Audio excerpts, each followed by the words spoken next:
আজ আমরা আপনাকে ধনী হওয়ার জন্য যে জ্যোতিষ টোটকা মেনে চলার কথা বলবো তার জন্য লাগবে একটি ৫ টাকার কয়েন।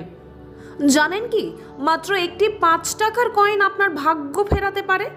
জেনে নিন ৫ টাকার কয়েন কিভাবে ব্যবহার করলে আর্থিক সমৃদ্ধি আপনার কাছে ধরা দেবে।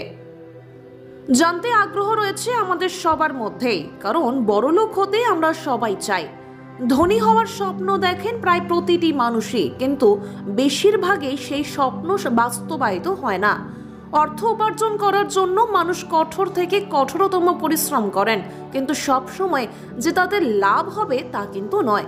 আসলে সাফল্য পেতে শুধু পরিশ্রম নয়, তার সঙ্গে ভাগ্যের সহায়তাও জরুরি। সেই কারণেই ভাগ্য ফেরাতে কিছু জ্যোতিষ টোটকা মেনে চলার পরামর্শ দেওয়া হচ্ছে। একটি ৫ টাকার কয়েনে নিজের প্রথম নামের অক্ষরটি সিঁদুর দিয়ে লিখুন। তারপর নাম লেখা দিকটি উপর দিকে করে কয়েনটি সারা রাত জলের ট্যাঙ্কে রেখে দিন। জলের ট্যাঙ্ক না থাকলে খোলা ছাদেও কয়েনটি রাখতে পারেন। সকালে একটি লাল কাপড় ওই কয়েনে মুড়ে নিজের পার্সে রেখে দিন। এর ফলে দেখবেন চমৎকারভাবে আপনার ভাগ্য কিভাবে বদলায়। আপনার বাড়ির ঠাকুর ঘরে শুক্রবার একটি পিলারের উপর একটি ঘট বসিয়ে রাখুন।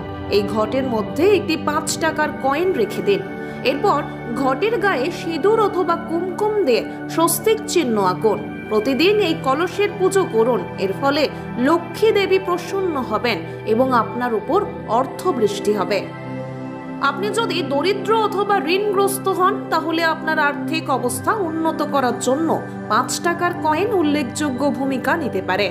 একটি ঘট ভর্তি করে চাল নিন। এই চাল ভর্তি ঘট ঠাকুরের আসনের সামনে রাখুন। তার মধ্যে একটি ৫ টাকার কয়েন রাখুন। প্রতিদিন এই ঘটটি পুজো করুন। কয়েকদিনের মধ্যেই আপনার আর্থিক অবস্থার উন্নতি হতে বাধ্য।